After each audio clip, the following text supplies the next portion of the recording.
Okay, thank you so much for coming on this evening, guys. It's lovely to see you, and yeah, really look forward to presenting for you tonight. This is a very juicy topic, which is it's quite a funny one actually because I find with like parasite and fungal infections, it's kind of like everyone's grossed out by them, but there's like this weird morbid fascination with them at the same time.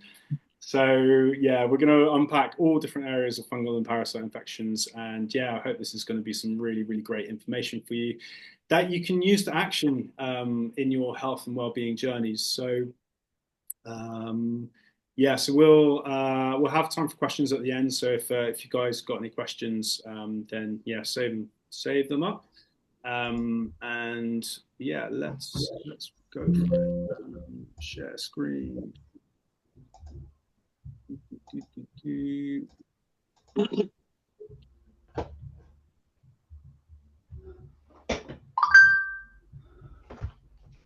Okay, just to check, can someone let me know if they can see the full screen? That's all right. Yeah, I can see it. Thank you, Yeah, Mel. I can see it. I can Awesome. see it. Awesome. Thank you. Okay, then, little buggers, the hidden invaders that hijack your health and spirit. So here we go. So I am. Oh, let me just get the Zoom thing out of the way. Two ticks. Okay, so yeah, so a rundown of tonight's webinar. So I'm going to be taking you guys through my moldy worm story. We're going to dive into who the little buggers are and go through a bit of a rogues gallery, give you guys some awareness of the different critters that can invade the body. We're going to look at their effect on the body and how they create health chaos.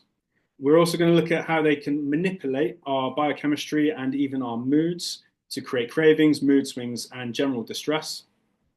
We're then going to look at the marauding metals and the menacing molds, so heavy metals that get into the body, and how these actually also interact with the parasites. We're going to go through extensively how to kick the little buggers out, so you guys can walk away with some really great actionable material. We're going to put it all together and then have a wrap up and Q&A at the end.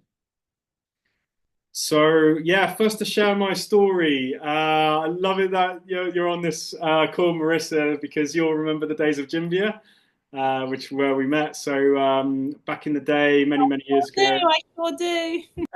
Yeah. So back in the day, I had a gym in Hackney Wick called Jimbia, and it was called Jimbia because it was kind of like a social enterprise to help raise money for my charity, taking medical equipment to the Gambia. It was great. Had a fantastic time. It was like really one of the funnest, most beautiful times of my life. Like just like running this gym and just building community and having a lovely time. But unfortunately, I at the time knew a hell of a lot about helping people fix their backs and get them healthy and lose weight. However, I did not know very much about business. It being my first business, I basically made every mistake I think you could possibly make in the book. And because of that, the business unfortunately crashed and I had to shut it down, which plunged me into crisis within my mental health. So I had 6 months of hell after losing the business. I tied a lot of my identity to it. I was in a lot of debt, and yeah, it was just really difficult time. And that's where my personal development journey really kicked in because I was seeing that how I'd created the situation and that I didn't want to be in that situation anymore. Now, during that time, because I was under so much overwhelming stress in the lead up to the collapse of the business and just the collapse of the business itself, my whole system kind of collapsed as well. And I was so burned out and I was so just at the end of things, my digestive system completely packed in. And I believe that through the stress of all of that, I opened the door for parasites to get into my body because my system was so weak, which we'll explain a little bit more about when we get into things. Now, I had a full body rash. My energy levels were plummeting all over the place. I wasn't sleeping. I developed food sensitivities. All I would need to do is sniff some gluten and I'd have a rash like this for 3 days. And it was a bloody nightmare. So I doubled down on my studies as a Czech practitioner and took the parasite course. and did a lot of other study on fungus parasites and managed to rid myself of them temporarily. So I got rid of them during the cleanse, and but I didn't do the cleanse properly because I didn't follow the diet properly at the time. And later on, they came back. But before they came back, I moved to a property with loads of mold in it.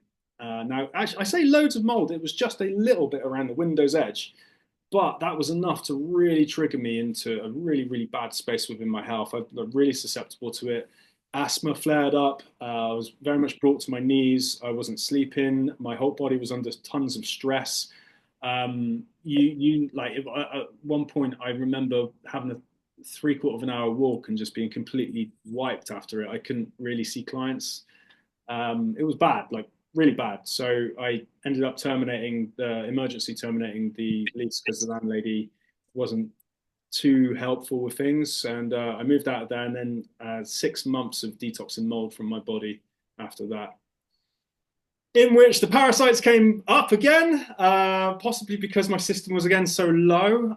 They were able to take hold. So parasites are able to basically get in and take hold when a body's under a lot of stress, which we'll talk about.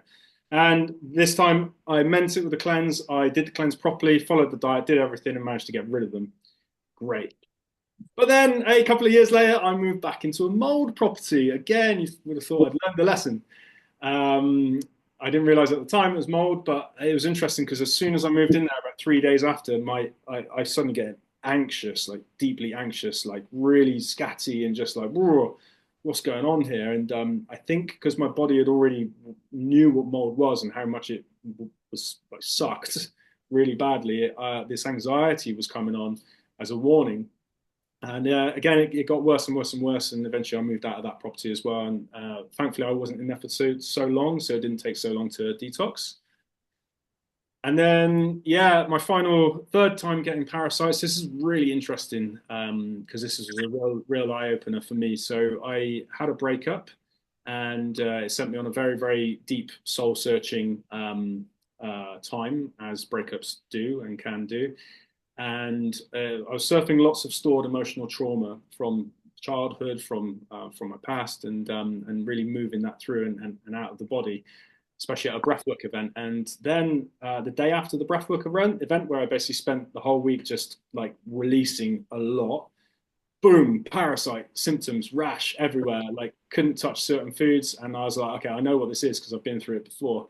Wow, suddenly I released loads of trauma, and now the parasites are here. Like, so it's like dormant parasites can lay in the gut, and then through releasing the trauma, the gut organs were now having more motility. So then the parasites now came up. So then I went on the mission again to get rid of them. And throughout all of this, very much walked this journey a few times. So I've also been helping people overcome fungal and parasite infections for a number of years now through my business, Phoenix Coaching and Therapies. That's my story. And I want to move into who these little buggers are. So before we dive into who they are, let's talk about the gut. So, because that's really where it all begins. So, like now, your microbiome is this incredible network. It's 100 trillion bacteria all working together to keep you balanced. That's more cells than your body has 10 times over, with millions of genes steering everything. So we are actually more bacteria than we are human, technically. So, you know, the gut is the center of everything. It's the center of all of our health. And when the digestive system functions optimally, the body thrives. Energy remains consistent. Mental clarity is sustained because like everything connects to the gut, essentially. If your gut's in bad shape, you're going to be in bad shape.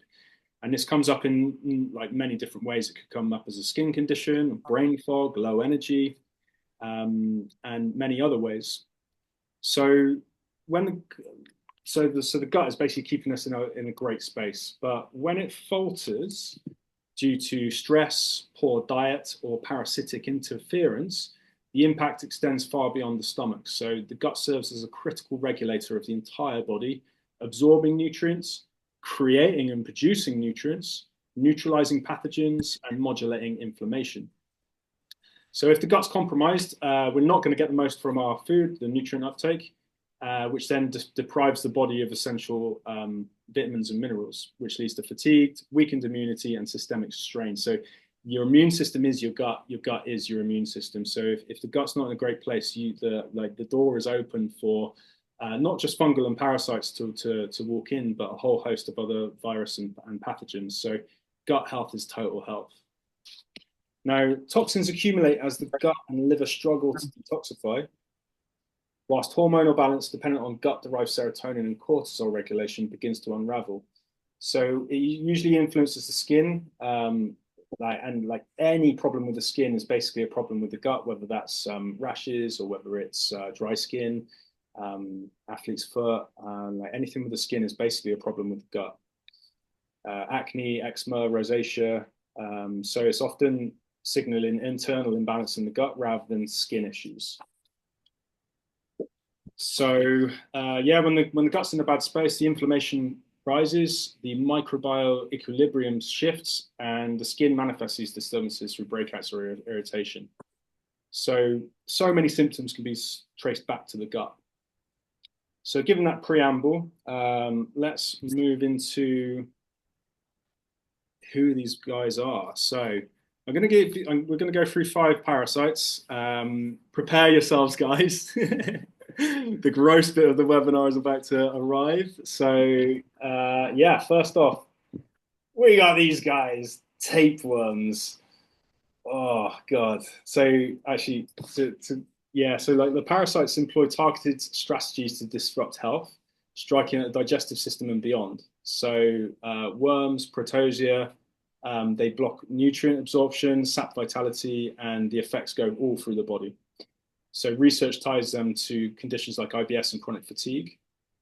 Now, these worms, I mean, they're so gnarly. Like, look at it. It's like, oh, I mean, you can see they're fairly big, and you can imagine just by like looking at them how they're going to create problems within the digestive system. So they can grow from a few centimeters up to, in some cases, 10 meters. And yeah, they get in through undercooked meat, and they essentially steal nutrients, cause weight loss, fatigue, and anemia. And larger ones can even block the gut, leading to physical pain. So yeah, that's the worms, or one type of worms, because there's a few. Next, we've got flukes. So these are slightly smaller than the worms, like flat. These are usually around 1 to 3 centimeters long, and these usually get in through contaminated water sources. So you can get different flukes in different places. So liver flukes, for instance, block the liver. You can get intestinal flukes as well. And now all of these different parasites also produce toxins, because they're trying to toxify the body in order to create a nice environment for them to live. They thrive in bad environments, so they do everything that they can do to keep the environment as toxic as possible, so that they can thrive.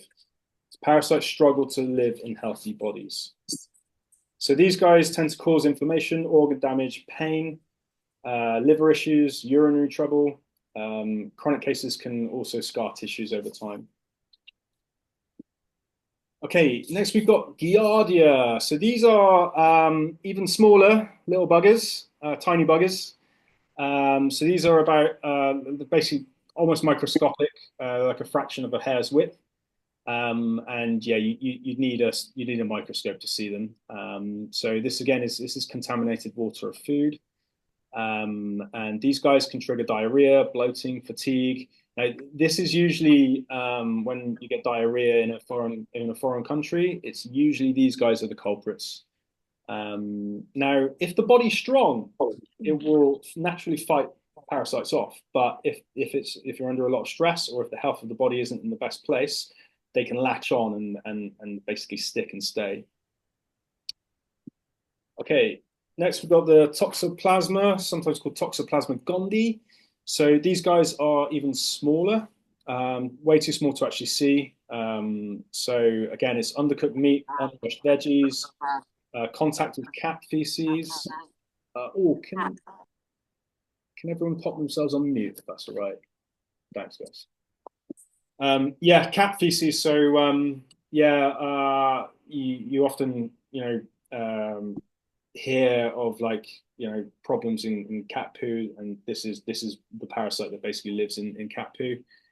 Um, Now, this one can often actually go a little bit more under the radar. So, and you don't know it because the symptoms could be quite subtle, but they can cause fatigue, anxiety, neurological shifts. And yeah, everyone is going to present with slightly different symptoms because they tend to go for the weakest areas of each system and exploit those weaknesses. Our last parasite is a different kind of worm, roundworms, typically a little bit smaller. So these get in through contaminated soil, food, or unwashed hands, and yeah, they can block the intestines, um, and yeah, they can cause pain and even malnutrition because they steal all of the nutrition. But this guy, he looks so cute. You wouldn't have thought, like looking at him. So that's enough for gross worm pictures for now. Okay, so then we've got bacterial infections or fungal infections rather. So I'm mainly just going to talk about Candida because this is the big one. So that most people are familiar with, and it's very very common. In fact, like everyone actually has Candida. It's just whether it's going into an overgrowth and causing a problem. So yeah, fungal infections exploit imbalances, thriving in the gut or on the skin to release toxins that affect both the body and the mind. So from overgrowth fueled by diet to systemic spread, they contribute to skin conditions as well as cognitive impairment. So yeah, Candida is a yeast, so it's a single-celled fungus naturally present in small amounts on the skin, in the mouth, the gut, and the vaginal tract. So it's only visible under a microscope, but can form visible white patches when it overgrows, like you can see on the tongue. So that's a pretty good test, actually. If you stick out your tongue, or if someone might have it, stick out the tongue. If you see like a white or sometimes even a greeny hue, then that person may have a Candida overgrowth. So now it's usually actually kept in check by good bacteria, but a lot of people's microbiome they don't have the best of balances. So you know, ideally we should have quote like 85% quote unquote good bacteria and 15% quote unquote bad bacteria. But with most people, it's the other way around. So when the bad bacteria is out of balance, then this again opens the door. So basically, I'm going to keep coming back to this message that a strong, robust system fights off a lot of these fungal and parasite infections. So yeah, so things that can disrupt the microbiome, and bear in mind the microbiome is wild. Like you got like 2 kilograms of microbes just in the microbiome. So when you step on the scales, 2 kilograms of your weight is actually microbes, which like when I found that out, I was like, that's wild. Um, so yeah, things that can knock it off: high sugar diets, antibiotics, stress weakening immunity, and then you get the overgrowth in the gut, mouth, skin, and they also can form biofilms that protect themselves, which is like sticky layers, and they release a lot of toxicity. So a lot of people with candida overgrowth often have brain fog, fatigue, cravings, which we'll talk about later. But basically, the bacteria makes you have cravings to basically feed them sugar, which is what they love. Okay, moving on to mold. So this stuff, like, you know what? Of all of them, this is my least favorite. I'd rather have a parasite than be moldy. Haven't gone through it. So yeah, like household mold now, like 80% of homes in the UK, they've got some sort of mold. Now, this stuff, like, really please, please, please, if you have any presence of mold in your property, then I really urge you to really think about, yeah, um, uh, removing it and combating it. And later in the webinar, when we get to the solutions section, I'm going to go through loads of things that you can do. But yeah, I mean, this brought me to my knees. It's highly toxic. Basically, the fungus gets in you and then releases mycotoxins, which essentially toxify the body. So fungal infections, parasite infections, molds, they all toxify the body. Now, this is by design because they want the toxic body because the toxic body is like their playground. Like they love it. Like they thrive in a toxic body. They struggle to exist in a healthy body. So yeah, mold generally damp in properties. Like most common place to see it is in the bathroom or around windowsills, and yeah, it's nasty, nasty stuff. So it's really, really worth to get rid of it if you see it. Okay, so yeah, how do they get in? How do they get into the body? How do these invaders get into us? So there's a few ways. Now, first off, the stomach acid of most people. So the stomach acid is our first line of defense. Now, if we're chewing our food, it's a liquid, and then the pH of the stomach is like around 1 or 2, so highly acidic. Those fungus and parasites get vaporized in the stomach. But most people actually have weak stomach acid. Generally, if you have like acid reflux, this is actually a low stomach acid rather than a high stomach acid. Because what happens with high stomach acid, the valve on the stomach closes to protect the esophagus. But when it's weak, it weakens the valve, so then you get the acid reflux. So what do most people do when they get acid reflux is they take the antacid, which actually then weakens the stomach acid even more. So yeah, like I said, like most people have got weak stomach acid. So that's our first line of defense. So yeah, highly recommend anyone going traveling. It's a really good shout to take hydrochloric acid tablets with you to have as supplements with your food.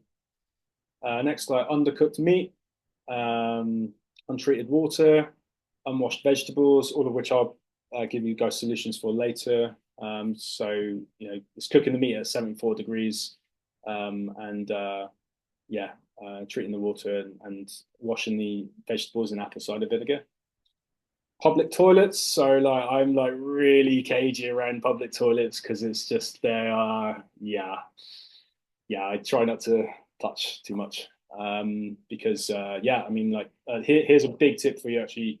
One of our mentors gave us this. Like when you flush the toilet, always close the lid because when you flush, it ejects all of the stuff from the toilet into the environment around you. So especially the public toilet, you don't know who's been in there and you don't know what they're carrying. So yeah, I always take caution around that. Other people, money, it's a big one. Soil, utensils, pets are a big one. So yeah, not letting the dog kiss you. That's always a bit like ugh, for me. And I think there's one more. And yeah, travel. Yeah, okay. So travel's the one that most people think of. So like I've had a lot of clients who say went to India or went somewhere and came back with something. It's because our microbiome isn't used to the other environment.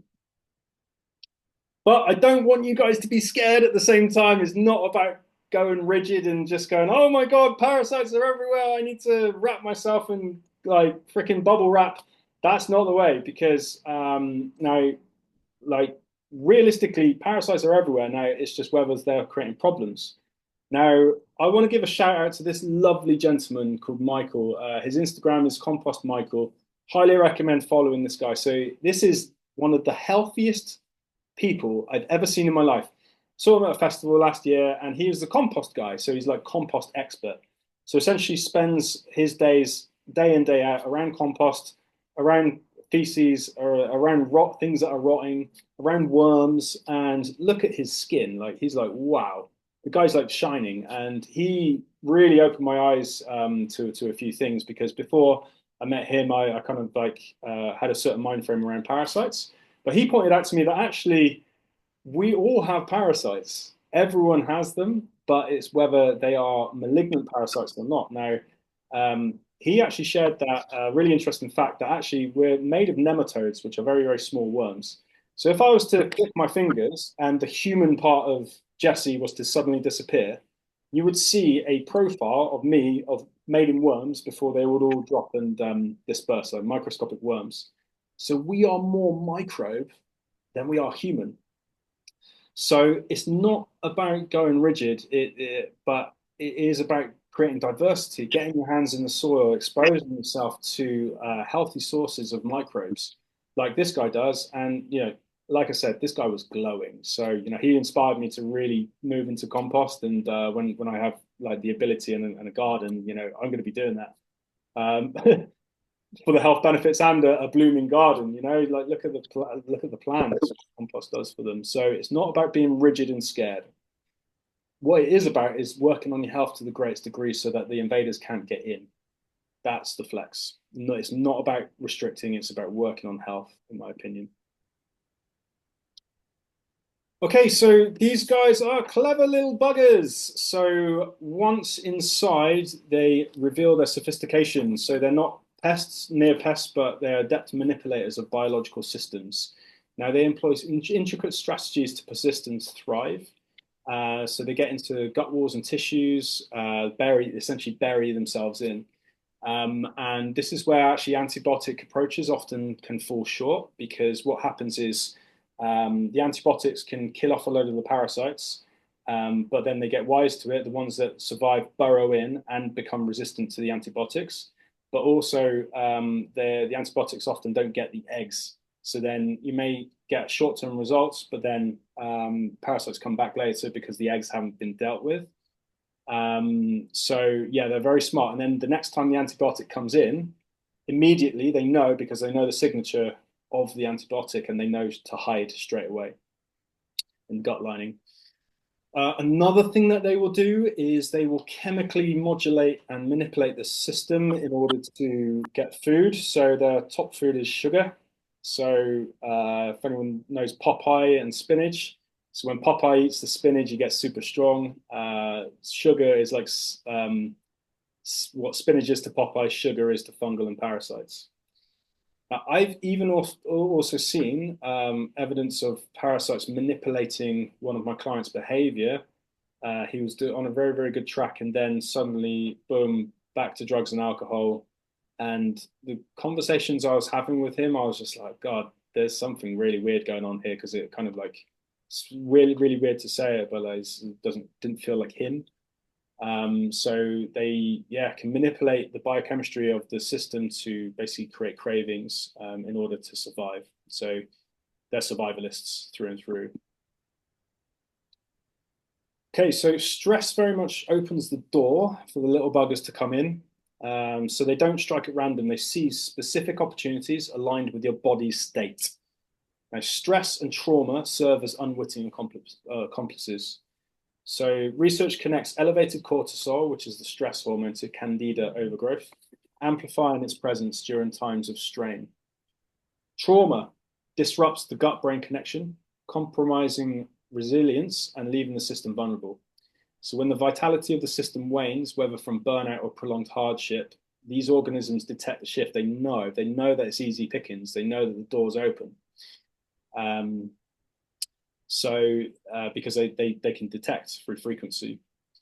So it's interesting because my mentor Paul Chek actually calls the parasites nature's cops. So to actually turn this kind of on its head a little bit, when we're in a space of low vitality, we're essentially heading towards death. Because if that trajectory of low vitality and stress continues, we will get a health problem and life will be shorter. So Czech says that actually the parasites they're like the cops coming to apprehend the villain, which in this case is the person who's not looking after their health. And the parasites are actually coming to decompose and kill off the person. So basically, if there are parasites present, then it's really good to be mindful because there's a good chance, unless you've caught something really aggressive from the jungle, that you're going to be in a space of low vitality. So in this way, the parasites can signal to us that, okay, it's time to get really serious about our health because they've come in because there's a susceptibility. So, all right, I need to do well here and get the cops off my back and work on my health. So that's what they're trying to basically get us to do. But stress opens the door. So yeah, part two, health chaos. So we're going to go a little bit into the different problems that they create in the body. So I want you just to have a listen to this and see if any of this rings true for any of you. Okay. So, All right, so this is the Poopy Policeman lineup, which some of you who are Czechies might recognize. So this is from Paul Chek's fantastic book, How to Eat, Move, and Be Healthy. So highly recommend that book. So basically, any of these guys here, if this is coming out the other end, then the chances are is that you may have a fungal or parasite infection. So yeah, parasites create abdominal pain because they obstruct and irritate the gut lining, bloating, gas, diarrhea, constipation, sometimes actually oscillating between diarrhea and constipation, nausea. So I had a client once who was really aggressively having diarrhea and vomiting every time he ate something toxic. I'll tell you more about that later, actually. Appetite changes, weight loss. Weight loss, because sometimes the parasite problem's so bad that they're actually stealing your nutrients. So now it's not to say that these definitely are a fungal and parasite infection, but it's good to be aware if you have any of these symptoms. Okay, energy levels, so chronic fatigue, so they drain our vitality. It's interesting that studies have shown that actually parasites are tied to over 50% of unexplained chronic fatigue cases. Muscle weakness, usually due to nutrient depletion, like B12 and iron. Immune system responses coming up as fever, and just general unwellness through all of the toxicity that they create. Okay, skin. So yeah, we spoke about rashes. This can be allergic reactions. Parasites also create food sensitivities, which can then, as a knock-on, create the rash. Itching, sometimes it's excessive sweating, and yeah, hives. Not very nice. Respiratory symptoms. Now, this tends to be more on the mold side of things, not so much other parasites. But yeah, mold definitely hits the respiratory system. So I know immediately when I go into a mold environment because I start wheezing because it triggers my asthma. Mental emotional challenges, so basically they're toxifying the body. Also, the gut and brain are so intimately linked that whenever anything is off in the gut, then the brain is automatically affected. So really interestingly, actually, the parasites, some parasites use serotonin, which is our feel-good hormone, in order to reproduce. And this is why around full moons, the parasite activity goes up. It's because full moons basically bring on more serotonin in the gut. So the parasites essentially go into a breeding frenzy and symptoms get exacerbated. So one of the times I had a parasite was like dead on full moon. I woke up at 3 a.m. itching. I was just like, all right, I got a parasite. So yeah, little buggers. Musculoskeletal, so they can cause joint pain. This is from mold, parasites as well. Nutrient loss causing muscle aches, and just loads of horrible things that we don't want, essentially. Now, these are some other effects. And night sweats is a big one. Now, if you have night sweats and you're getting up at like 2 a.m., 2 to 4 a.m., this is often a clear sign that there are parasites. The reason for this is the parasites have the opposite circadian rhythm to us. So that's our biological link to the sun. So essentially, they're more active at night than they are in the day. So if you're waking up with night sweats, it's because they're basically active in the evening. And yeah, they're hidden in plain sight. So a lot of conventional tests aren't able to see them. Blood screenings only tend to catch half of the parasite eggs. Stool samples can miss things, although stool samples tend to be better than other tests. Some tests don't get mycotoxins. So they're notoriously hard to test for because they can also tweak chemistry and hide in that way as well. So, I remember a few years ago, I had a client with an IBS diagnosis who it was clear within 20 minutes of talking to him that he had a parasite. This is the guy who was vomiting and diarrhea. And yeah, he had a IBS diagnosis and he was about to go on thyroid meds. But what was happening was uh, so the adrenal glands are like the gas, the thyroid is like the body's brake. So where the parasites stress the body out so much, they put the gas on, and then the body responds by trying to, which is the adrenal glands, the body responds by trying to put the brakes on, which is the thyroid, and then you end up with loads of thyroid stress. So they were going to give him thyroid meds to speed his thyroid up. But actually, his thyroid had slowed down as a protective strategy to protect the body. Um, so yeah, it's not about like bashing doctors, but there is known. I was talking to a GP like just last week, and she was saying how like fungal or parasites they're not really acknowledged a great deal. So yeah, and this is where it can be problematic because if you've got a whole host of symptoms, parasites in nature, so if the parasites are causing a headache, the ibuprofen isn't going to help, or if someone's like in a depressed state because of parasites, then antidepressants, okay, it's not going to, whilst they can be helpful, it's not going to get to the root cause if something else is driving it. Does that ring a bell for anyone in the audience at all? Just if we have like one person, if it rings a bell for, or if it's ringing home at all. If anyone wants to chime in. Hi, Jess. Yeah, the sort of itchy skin and the night. I mean, the night sweats is also probably menopausal, but the itchy skin definitely I can relate to. Mm-hmm. Yeah, thanks for sharing, Marissa. Yeah, it's I know that when I had parasites, it was definitely like itching a lot, and yeah, I mean it's signaling something to the body. Tracy, did you want to talk or? Yeah, please. So I've found it to be more of a personality change, like more of a like identity for me. Mm. It was taken over. I was getting like really impatient with things. Since I've done a cleanse, I'm a nicer person. I don't have cravings as much. My relationship with food is totally different. But the anger that was in me, the frustration, I don't know. It was, but since the cleanse, I feel like a massive release, even though I'm still riddled through. Yeah. Yeah. Cool. Well, thank you so much for sharing, guys. Yeah, like just on that, like if parasites are affecting certain organs are tied with certain emotions.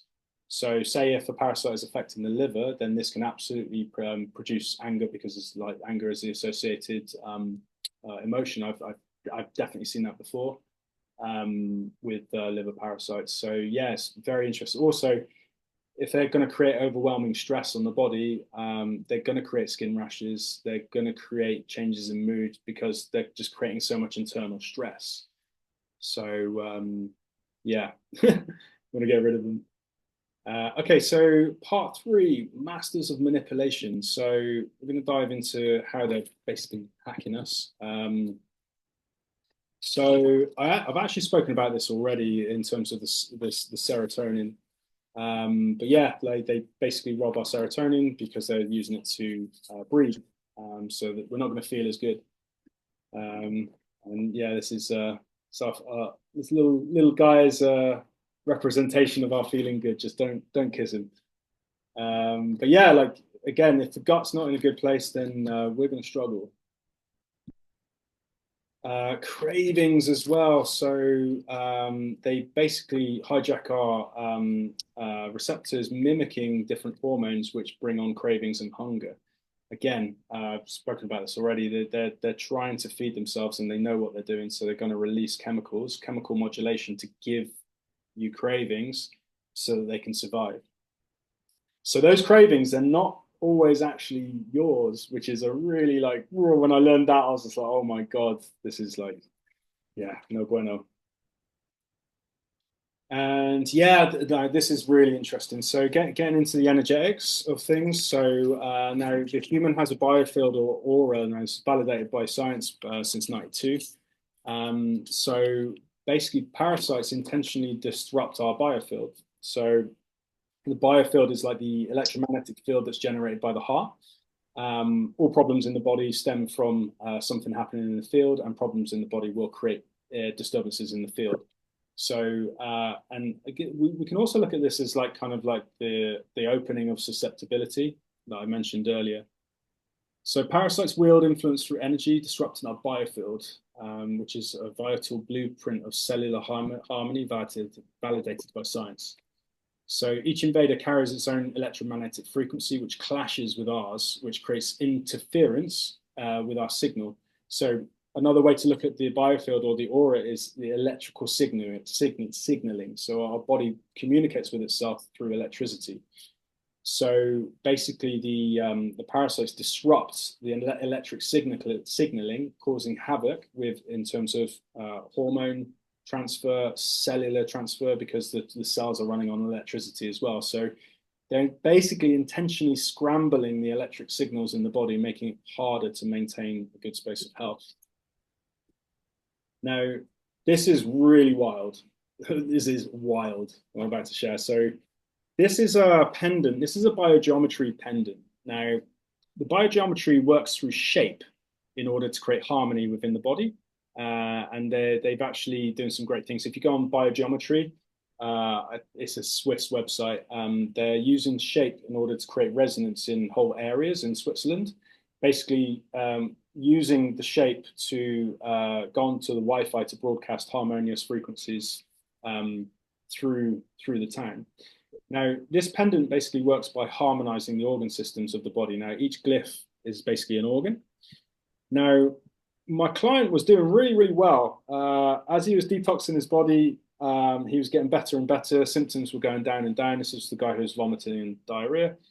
And so I suggested that he get one of these pendants to help the journey, because the pendant brings the body into harmony.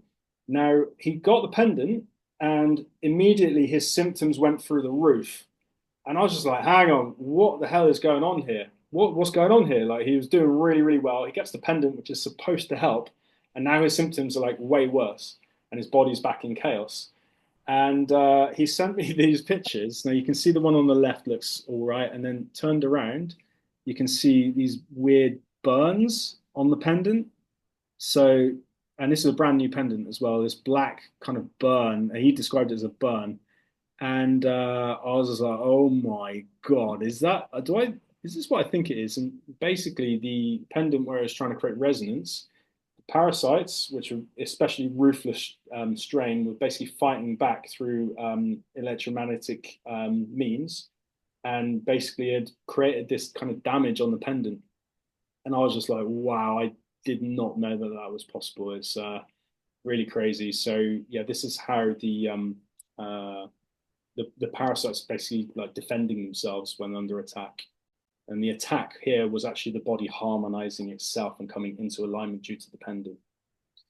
Super interesting. So yeah, the parasite's prerogative is to engineer chaos in the body, and they will do everything that they can to keep us low, to keep us down, because that's where they thrive.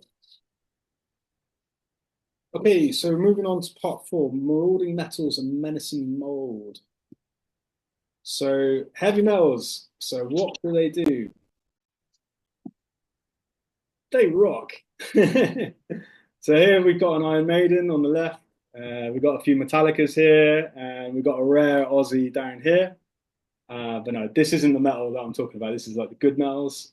I'm talking more about like things like lead, mercury, cadmium, phosphorus, all sorts of different metals that like we don't like get into the body, but we don't want them there. And then they cause all sorts of issues such as brain fog, chronic fatigue, neurological shifts, weakened immunity, hormonal problems. They cause massive problems with the hormones. Did a hormone panel for a client a while ago, and they had 14 hormone markers out, and we got the metals out, and that came down to 2 or 3 markers. So massive burden on the system. And this is a new problem as well. It's a new problem that's only been around for a couple of 100 years since we've started using metals so much in industry. And yeah, people often ask like how they actually get in. So yeah, like mercury from fish, fillings is a massive one. So if you got mercury fillings, then it's worth considering seeing a holistic dentist to get them removed, because they can often be slowly toxifying the body. Lead from pipes, lead from paint, cadmium from smoking, soil, general air pollution. So pretty much everyone I test in the city have got some sort of heavy metal issue. Non-stick cookware, foods as well. So you know, I saw something the other day. I was like, there's like heavy metals in cereal, kid cereal. I was like, what's it doing there? Like, how did metals get into the cereal? Like, how does this happen? And yeah, cosmetics. So basically, we live in a toxic world, and we're open to bringing heavy metals into the body from multiple different places. So looking at a cleanse fairly regularly is a very good shout. Now, heavy metals also create breeding grounds for fungi. So there is a link between metals and fungus and parasites. So basically, the metals create really nice environments for fungi like Candida to grow, and they've actually found in studies that with mercury present, fungal growth rates double, which is really interesting because like most people have got some sort of mercury present within them. The parasites, this is like one further, like these guys absorb heavy metals and then use the metals to essentially shield themselves from damage. Whilst also when they die, they tend to release loads of heavy metals, which can then toxify the body. So often when someone's going through a parasite cleanse, they're also getting really, really ill because of the toxins that are released as the parasites die. So it's so I mean, it's gross and horrible, but it's also like wow, like ingenious at the same time how they use these to their benefit for survival. So first step in a parasite cleanse is often actually first to get rid of the metals. Heavy metal detoxing. So there are a number of different ways to do it. Now, it comes with a caution because you need to do it correctly. Otherwise, you can get into a bit of bother. Basically, if you detox the system too quickly, then yeah, you can create some negative effects for you. So you can get pretty sick, to be honest. So it's important to know like what kind of metals are in the system, how much, and then take your approach from there. The more stressed the system is, the gentler that you need to go with a heavy metal detox. Now there's lots of different ways. You can see some ways on the right, and you can find quite a lot of information online as well. But it's like it's going really careful. I mean, getting some clay and chlorella and sweating regularly is a really, really good first start. There is a full heavy metal detox as well, but you need to be in a good space to do it safely. But really, really worth doing, because when there's metals in the body really doesn't like them. So basically, the liver is trying its best to get rid of the metals over here, but it can't get rid of them on its own. So it needs help through different supplemental approaches. But whilst it's not able to do its job over here, it's then also not able to do its job of detoxification so much over here. Yeah, basically, if you get the metals out, then the whole body starts working much better and tends to balance itself as well in terms of hormones. So, you know, like a lot of people are suffering from hormonal imbalances, and often we can actually trace this back to heavy metals in the system. I've seen it many, many times. Someone gets the metals out and then hormones balance just by themselves.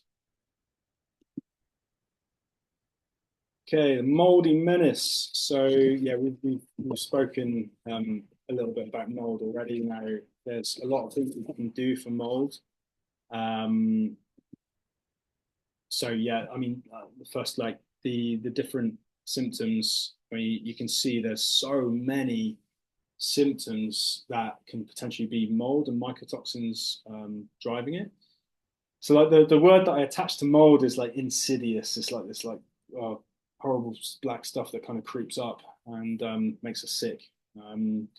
So to get rid of the mold, you're looking at, okay, first dealing with the source, scrubbing with the right kind of chemicals, so hydrogen peroxide, vinegar. So when I moved out of the moldy property, it was the spores were everywhere. I had to throw out a mattress. I had to wash all my clothes twice in vinegar because I didn't do this for a few months, and I kept getting sick and not getting better because I brought all the spores with me.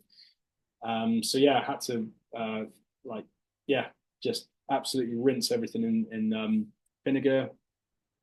Dehumidifiers and air purifiers are great. You can get some air purifiers that actually hunt down the mold spores and eliminate and eradicate the mold spores, which are like really, really great.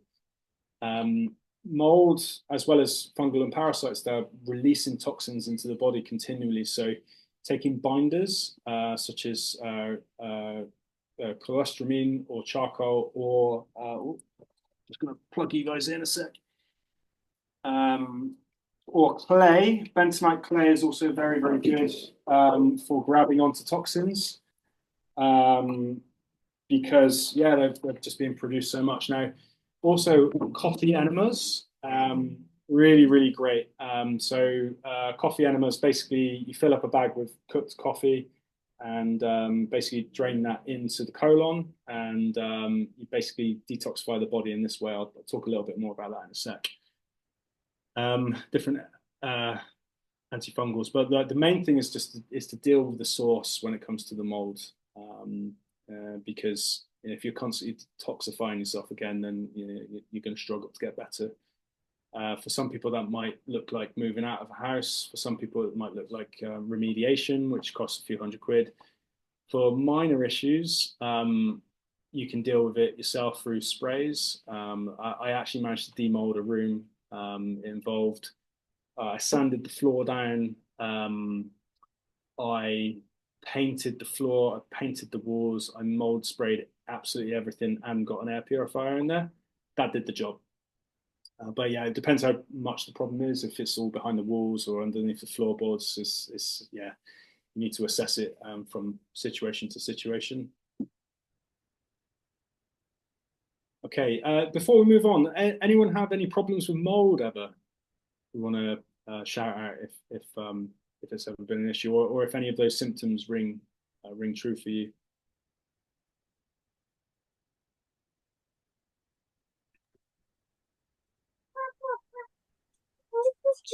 Can I speak? Yeah, sure, go for it. Okay, thanks.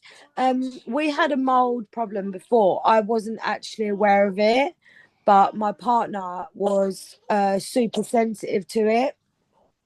His skin come up all sore, and he was coughing, he was wheezy, he was low in mood, no energy, and it was pretty intense. And it was then that I had an inspection on the house of the air quality, and it come about and very apparent that we had mold, and I didn't even realise that it was all around the windows. And when we removed furniture, there was some behind.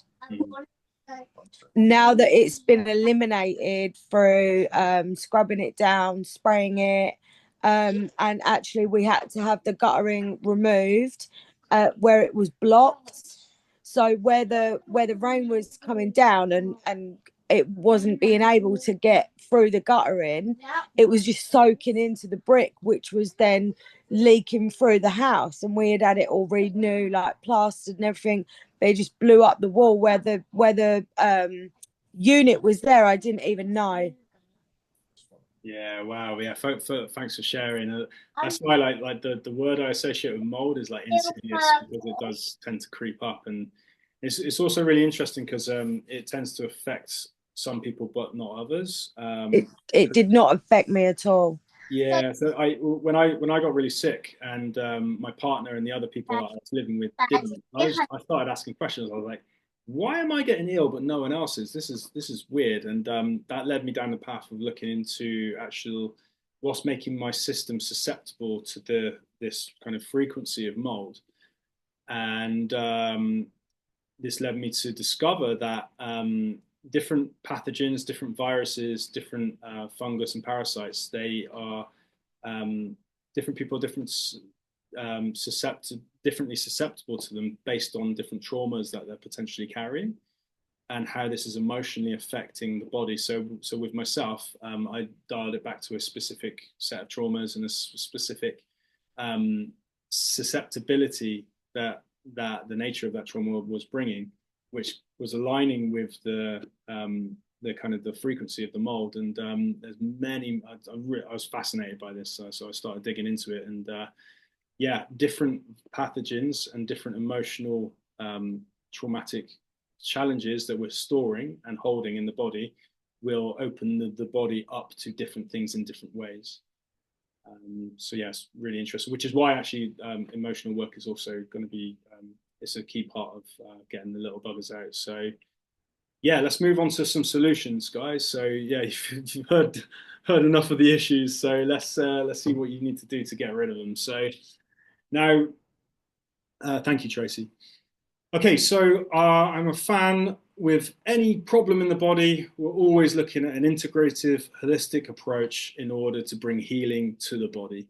We need to be approaching the body from a 360-degree manner because no problem is really isolated to one area. It's affecting multiple areas. So we use multiple areas in order to reclaim our health from little buggers and whatever else is going to be affecting our health. So here we've got Paul Chek's 6 foundation principles: hydration, nutrition, sleep, movement, thinking, and breathing. So these are very much our second port of call, after our first port of call being our dream. So this is key.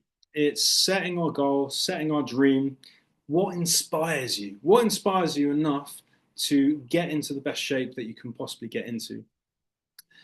And a lot of people, when it's dealing with fungus and parasites, it's actually we're looking at the nightmare, because like the nightmare is that you've got bugs, but often and you're suffering because of them. With the dream, often for people actually just to be well again, because parasites can erode our system so much that it brings us into a really, really difficult space within ourselves. So it's really important to look at that dream. What is that dream that is bigger than just getting rid of the parasites? What are you going to be able to do when you're in a state of great health, good vitality, feeling good, and living as you want to live? What does that look like? So really establishing the dream is really, really important, because sometimes getting rid of fungus and parasites, it takes a while, and it takes some discipline, especially with the diet.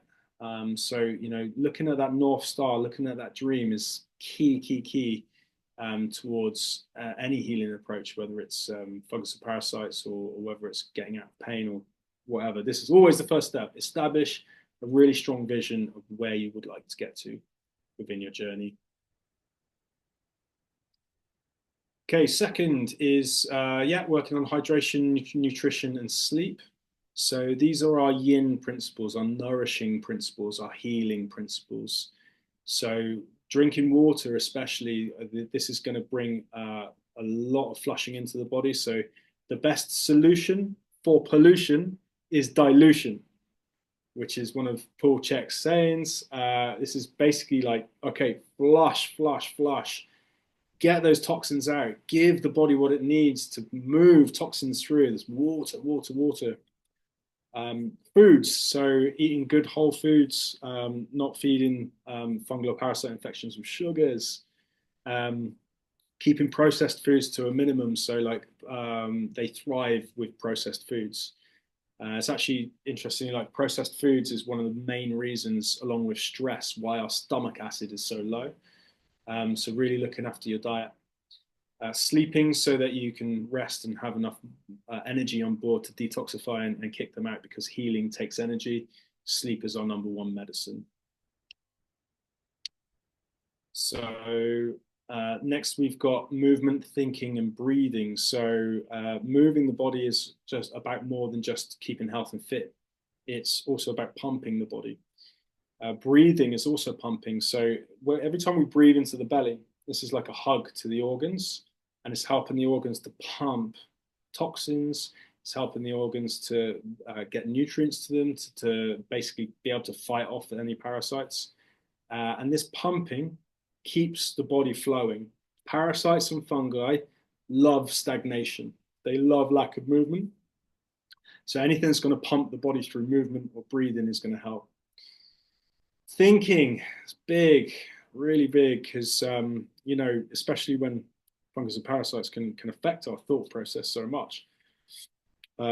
So maintaining a positive outlook through any process is really, really important. But also, our psychology is massively affecting the parasites in terms of our environment. Now, if we're continually thinking in stressed ways, the stressed perception of the world is creating cortisol in the body, which is biochemically poisoning the body, which is, again, making the body a nice environment for parasites to thrive in.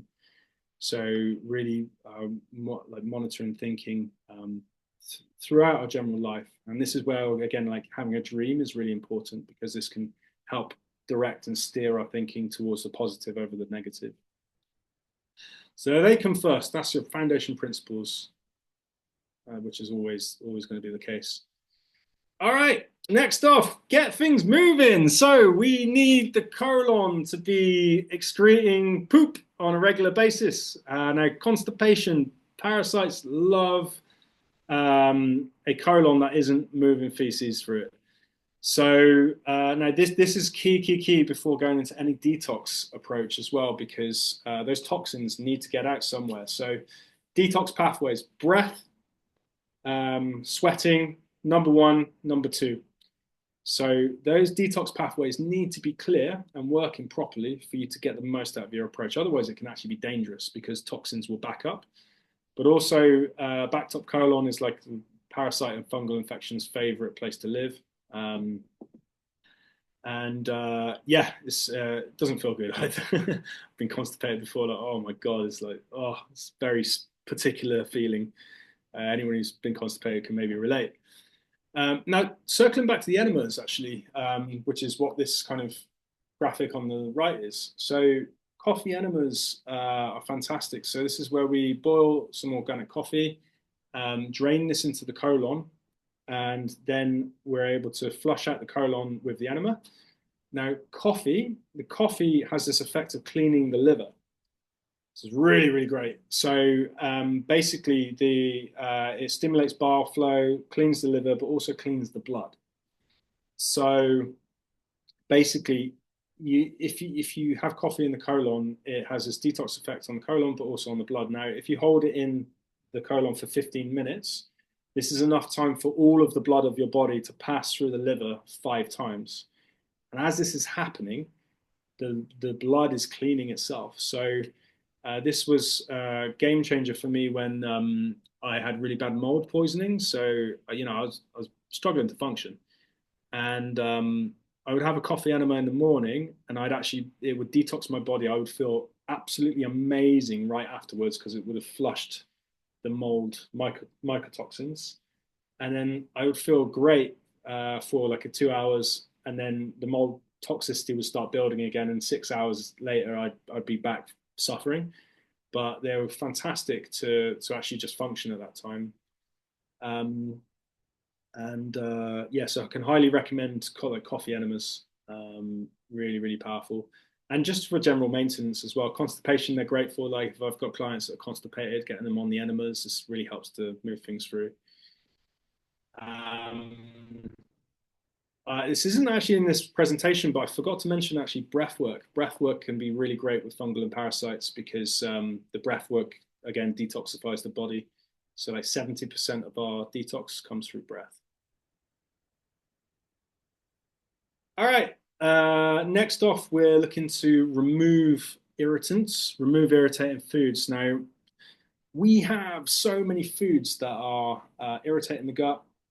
causing inflammation and stopping the gut from healing. So an inflamed gut is a gut that will struggle to heal from a fungal or parasite infection. Now, most people have got some low-grade food irritant or sensitivity, and if you have parasites, then you may have more sensitivity. So remember what I was saying around me developing more of a gluten intolerance when I had parasites. So the top offenders tend to be gluten, chemicals, dairy, eggs in some cases, nightshades, foods that produce that create mold. So peanuts can be big, some spices. So yeah, like discovering what foods are irritating the gut is often key to starting the healing process. Again, the parasites also love an inflamed gut as well. It's like they love an environment that's inhospitable, and they do everything they can to create that environment. Okay, next off, removing heavy metals, being mindful. I mean, for the vast majority of people, this is it's going to be safe. However, you must have number two going. Bowels must be moving, but also you need to be very mindful about detoxing if you have underlying health conditions or the body's under a lot of stress. But yeah, getting rid of the metals so that we can kind of de-shield the parasites and take away the breeding ground for the fungal infections. Okay, food prep. All right, so this is something that you can actually do straight away. So any fruit or vegetables, you can soak them in apple cider vinegar, which is a really good tip. Not neat apple cider vinegar because that get quite expensive. But what I would usually do is fill up like a kitchen bowl full of water with like a cup of apple cider vinegar, let that soak 15 minutes, and then that kills all of the residual parasites that might be on the fruit or veg. If your stomach acid's in a good place, though, you're in a better way. Cook meats to above 74 degrees, which is the magic number for most meats to kill off any parasites. Some meats it's actually a little bit cooler. Drink Power de Arco tea. So this is parasites don't like this tea at all. It's a bark from a tree. It's like very anti-parasitic. So that could be really, really good for parasite approach. It also cleans the blood. All right, this is one of my creations. So parasite grenades. So I put together this very, very potent formula last time I was going through a parasite issue. So basically, get all of these ingredients: apple cider vinegar, garlic, ginger, turmeric roots, black pepper to activate the turmeric, cloves, papaya seeds. Grab some ice cube trays and blend all these together and pop them in the ice cube tray.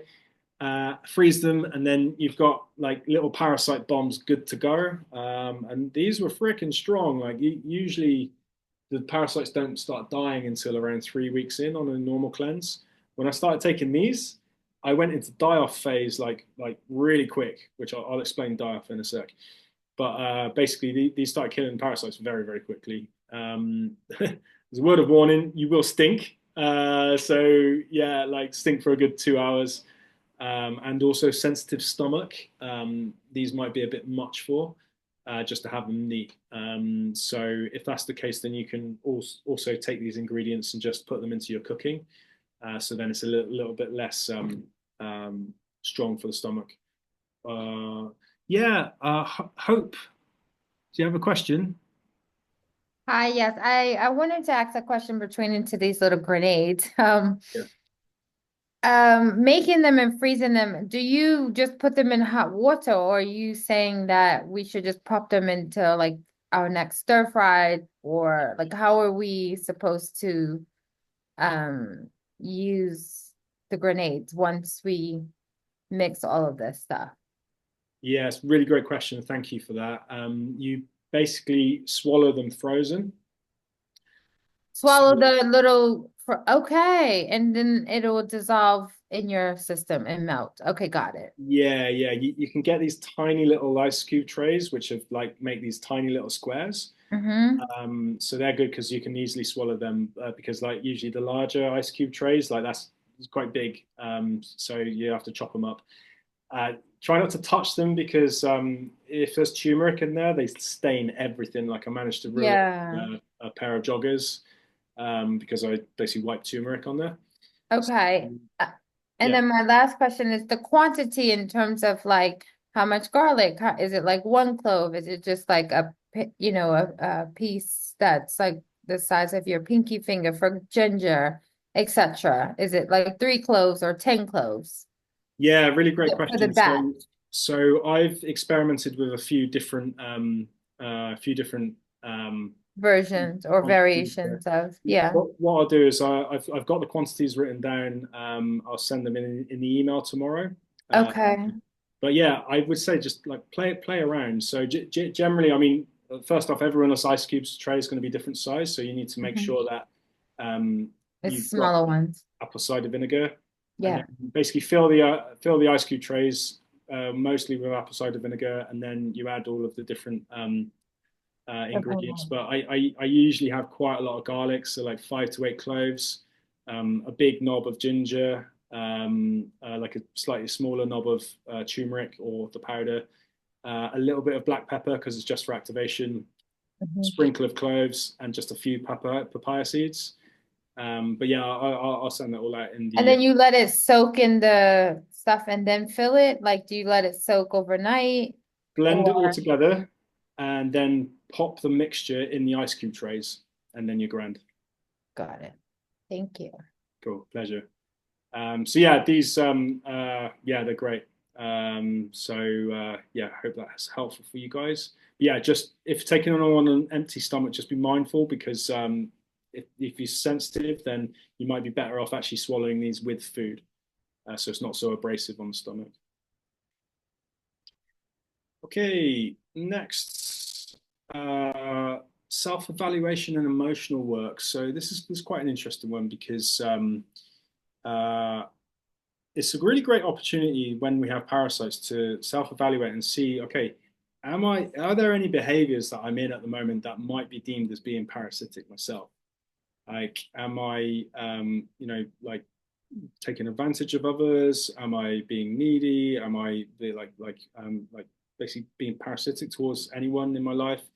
And it can be a very, very interesting self-appraisal. Now, I know I had a client who recognized that yes, this was happening in his life, and it was a really strong eye opener that actually helped him to change his behavior as well as get out of a number of parasitic situations in life. So, for instance, he recognized that actually going down the pub all the time with the kind of people that were in the pub wasn't actually doing him any favors. And it was a wow process to watch because as he detoxified his body, all of these toxic situations and people and a relationship just fell off as well. As he was raising his vitality and as he was detoxifying parasites, all of this parasitic stuff in his life started disappearing. And he was also changing how he was himself. Emotional work as well, so I touched on earlier. So detoxes can bring up things like, coffee enema. First time I did a coffee enema, I had an anger release. Parasites, where they're stored in tissues and organs, as we detoxify them, emotions may come with them as well. So it's really important to feel and really get acquainted with feelings and not seeing them as these like bad things that we need to push away. This feeling is healing. Now, often so many problems in the body are coming back to emotions that need to be expressed, they need to be felt, they need to be moved through because of what we've suppressed and repressed due to what's happened in our lives, which is, perfectly reasonable thing to be doing because often when something bad happens to us, there's no time or ability to deal with it in the current present time. So we push that into the body, we push it into our tissues, which creates pain. We push it into our organs, which creates health problems. So emotional work whilst detoxing as well is also really, really worth looking at. Okay, replacing key nutrients and HCl. So basically, we've removed all of the gunk. Now we start replacing. Now, especially after a heavy metal cleanse, because heavy metals deplete certain vitamins and minerals. So zinc, vitamin B, and magnesium, for instance, get depleted through the metals. Stomach acid, which we've touched on. So you can replace stomach acid through taking something called betaine HCl, which is basically a stomach acid tablet. And yeah, you can start to replenish the stomach acid in this way by having them before each meal. Reinoculate comes after the replace phase. So we want to get the good bacteria back into the body. Fermented foods, probiotics, prebiotics. There's a phenomenal book called Fermented Foods by a lovely woman called Dr. Caroline Gill Martin. Can really highly recommend this book. Yes, full of amazing fermented recipes. So basically, the good microbes start to combat the bad microbes and pathogens and bacteria and parasites. So this is why a lot of cleansers also can fall short, because you need to do the preparatory work of getting rid of all the crap, replacing the key nutrients to strengthen the system, re-inoculating the system to get the bacteria in a good place. Now the gut's actually prepared for a meaningful parasite cleanse, and through going through these three phases of remove, replace, and re-inoculate, the gut is in a much better shape and the body is more robust, you're more vital and better able to fight off the parasites. So then you're looking at the herbal cleanse. Not as the first thing, but after the preparatory work. So taking herbs, minimum of 2 months, but if there's a significant problem, then looking at 3.5 months. The reason why it's so long is that you need to get the eggs that may have been laid as well. Some of the life cycles, like of strongyloids, for instance, there's like 12-week life cycles. So if you just do something for 6 weeks, you might not get the eggs. So then this is why doing a sustained approach, whilst being very disciplined, especially with staying off sugar, is often key. So my mistake was that I came back onto sugar too early and parasites came back. Now, you may also want to twin this in with a heavy metal approach after the die-off.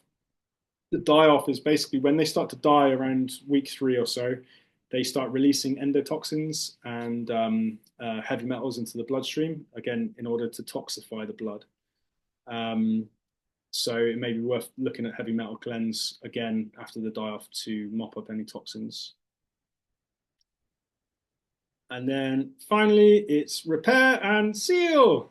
So after all of this work, we then repair the gut walls.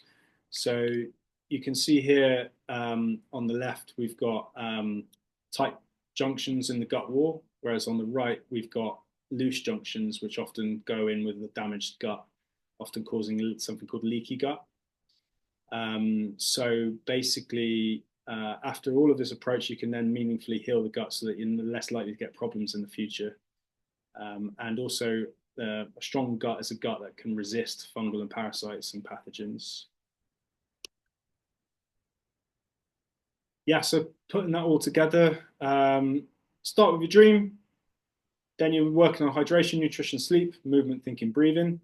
You're removing all the crap, irritants, metals, getting your bowels moving, getting rid of molds, toxic thoughts and behavior, prepping your foods, replacing your nutrients, re-inoculating with the good guys. Then you're ready for the cleanse after remove, replace, and re-inoculate. And finally, you repair and seal. So different obstacles to success. So the die-off can be quite difficult. Quite a lot of discipline is needed, especially for the cleanse. It's mainly staying off sugar and following the diet plan. Lack of structure, misdetection, overwhelm. That's why there's something I want to offer you guys in a sec to basically map it all out. Poor sleep, self-sabotage, stress, sugar and cravings, which are often the parasite, and yeah, accidentally going off the diet. So if you can plan ahead of time for all of these different things, then you're going to have a really good fighting chance of getting through cleanse. Because the thing is that one slip up can potentially bring them all back. Okay, so I've got a gift for you guys. So I've prepared a fungal and parasite infection healing guide. It's like a very, very comprehensive document. It's like there's pages and pages and pages of solutions for what you can do to get the little buggers out of your system. So yeah, 95% off for you guys. It's £25, so you get it for £1.25. It's my first product, so yeah, you can use the code buggers to get that 95% off phoenix.co.uk/store. And for those still waiting for the fascia document, it's in the works. It's just taken a lot longer than I thought, so I've not forgotten about you guys that's coming, but this one's all good to go. Okay, so last part, wrap up and Q&A. Now, I've got a special offer for you guys, and that is for a health screening session. Basically 25% off a health screening session. Now, this is a bioelectrical impedance machine that I use to very accurately see what's happening inside a client's body so that I can see exactly what's driving their problems and driving their pain or their digestive issues.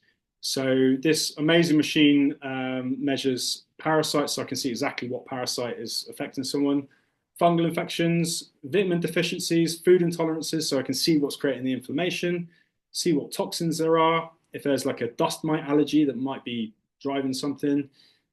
We can check electromagnetic frequency issues, organ function, so I can see what the kidneys are doing, I can see what the liver's doing, I can see what the lungs are doing.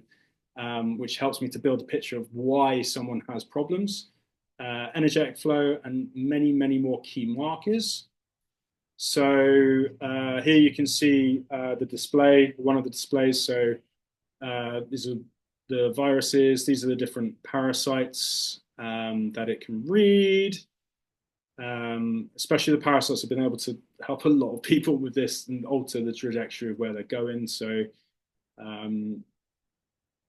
it also measures vitamin deficiencies here. You can see vitamin A, B1, B2, food intolerances, and also the hormone profile as well. So I can see exactly what's happening within the hormone balance as well.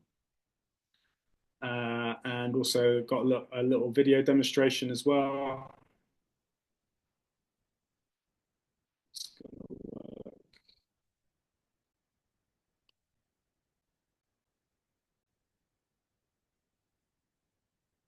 So testing parasites.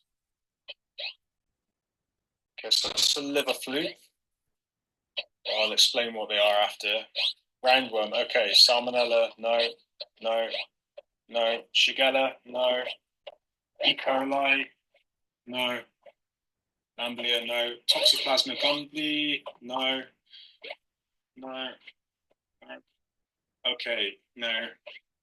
So this is giant intestinal fluke eggs, and this is the giant intestinal flukes. Strongyloids, which are a type of worm. This one's a pancreas parasite, but that's fine. And yeah, liver fluke. So to go through this again, you can see the 82 on the liver fluke. No. 100 on the pancreas parasite, which is no presence. 82 worms and 82 on the flukes. Okay, so this is basically the liver. Okay, so yeah, that's a little demonstration of how this works, and my friend Tracy also was up for sharing a little bit about her experience with the tester. So Tracy, would you be up for sharing so what we went through and some of the results that you got? Yeah. I mean, some of it was positive. I had leaky gut, didn't I? Yeah. Asbestos came up, that I'd been exposed to some asbestos. Liver fluke and the lava, my ovaries, was ovaries and uterus, which I've been having difficulties with. So when you brought that up in the reading, that made total sense. Yeah, I wasn't very happy about the little buggers living in me. But is this why I've been feeling so weak? Because the doctor called me and said that I was so low in iron, and he didn't give me a reason as to why. And it comes to like 6:30 every day. By 3 o'clock, actually, I start to um, take a nosedive, and then by 6:30, I literally I'm in a deep sleep until 7 in the morning.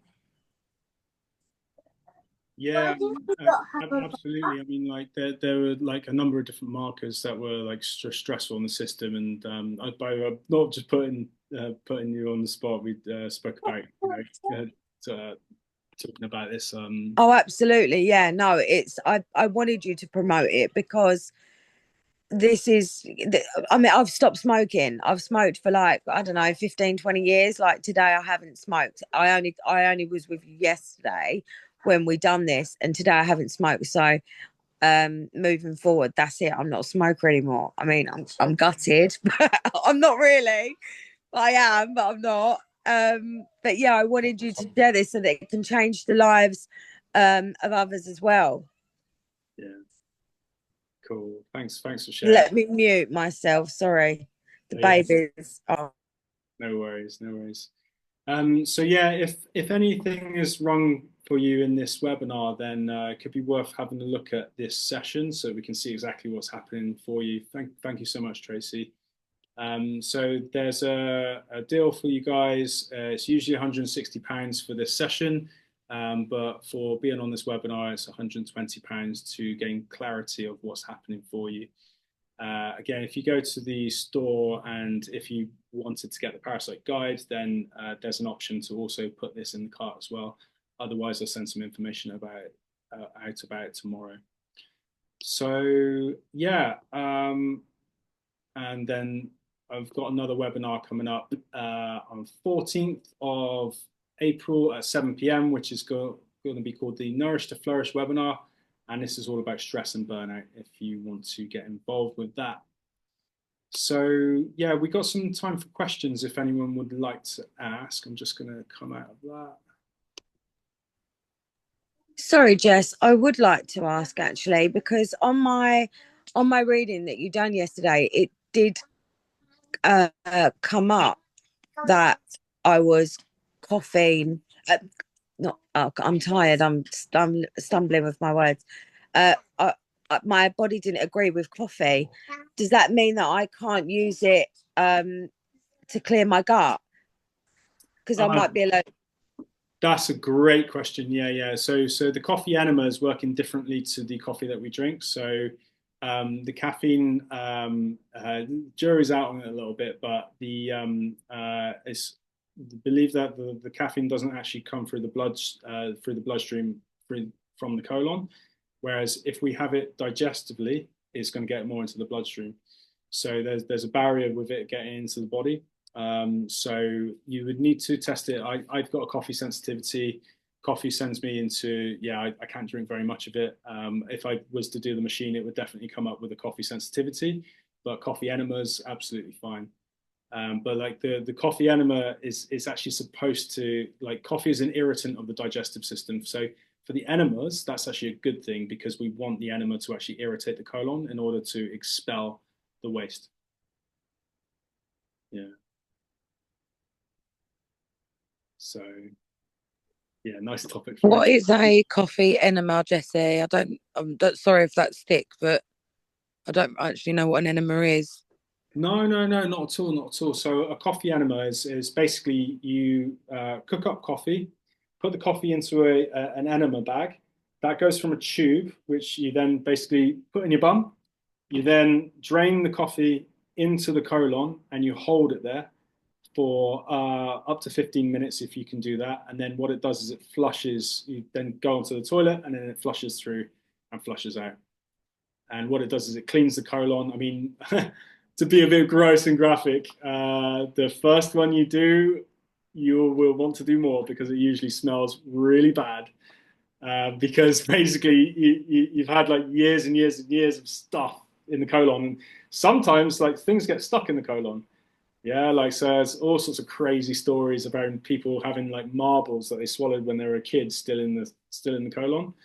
So So, so yeah. when you said earlier that the coffee was helping that lady, you actually meant she was taking it in a different place, not through her mouth.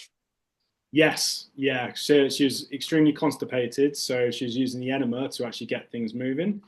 And that it's usually something I do suggest to people who are constipated. I know some people who I know one person in particular who has like a very chronic condition um, that she's doing some good work with, but it's slow going.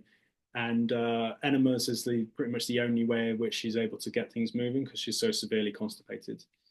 Um, that being said, like with anything, there is too much of something. So, I for me personally, I'm like once a week for maintenance. But yeah, too frequently, you can start flushing nutrients out. And is there a certain brand like Yeah, I tell you, I'll pop it in the email tomorrow. Uh, right? yeah, I'll get that out to you. That's no worries. Thank Yeah, you. if I can be I've been the cheerleader for a lot of people for Coffee Animals. So if you guys want to jump in as well, I'll be real well up for that.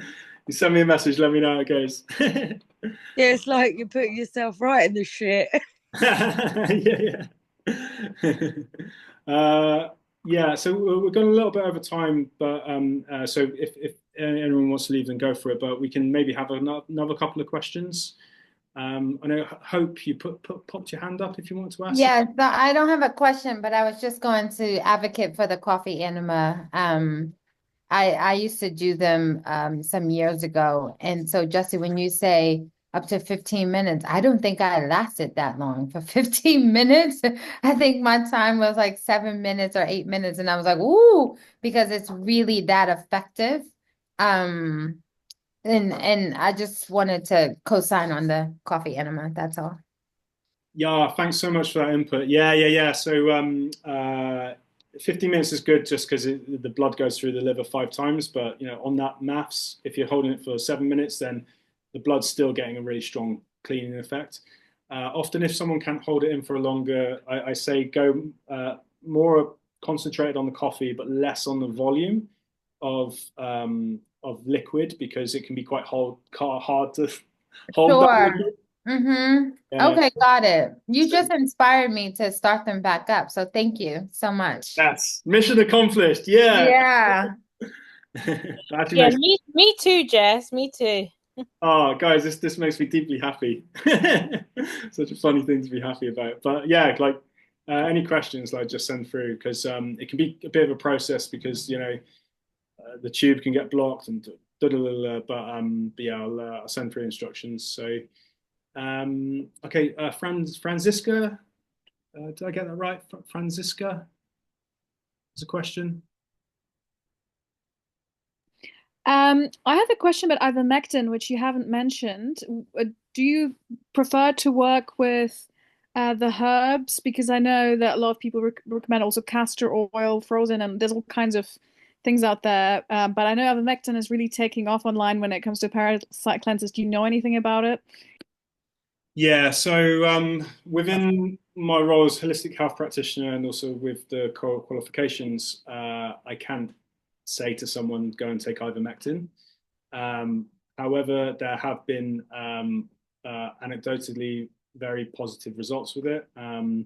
There has been a lot of controversy around the COVID times in terms of people taking ivermectin to help with COVID. And there have, in some circles, actually been viewed that there's been some really positive results with that.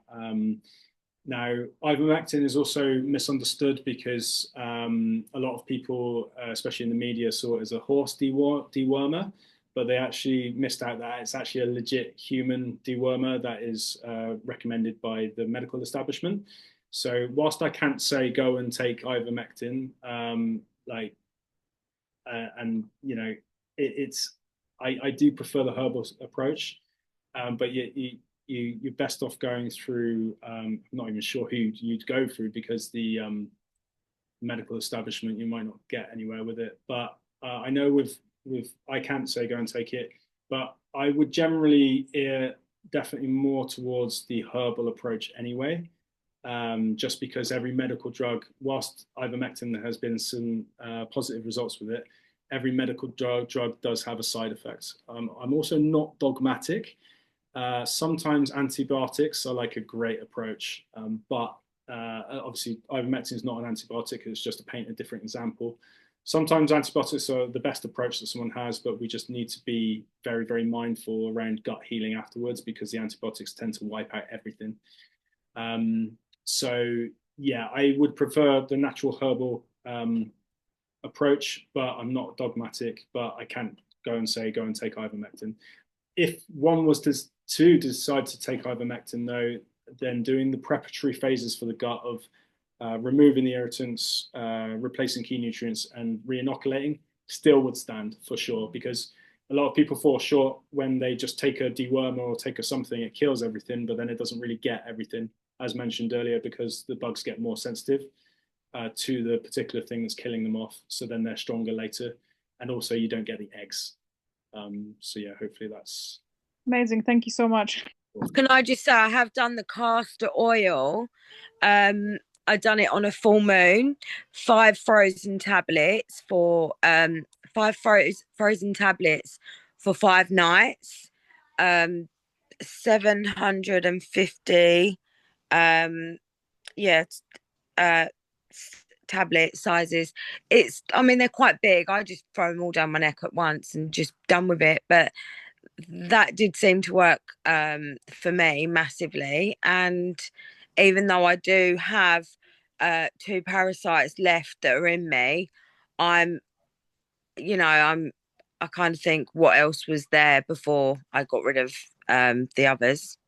And ivermectin definitely does work, because my sister-in-law had a massive spleen and she was gonna die. Basically, she was in a hospital in Portugal and she was too poorly for them to operate on. They said that they can't, because they just know that she's not going to pull through the on the operating table. And one doctor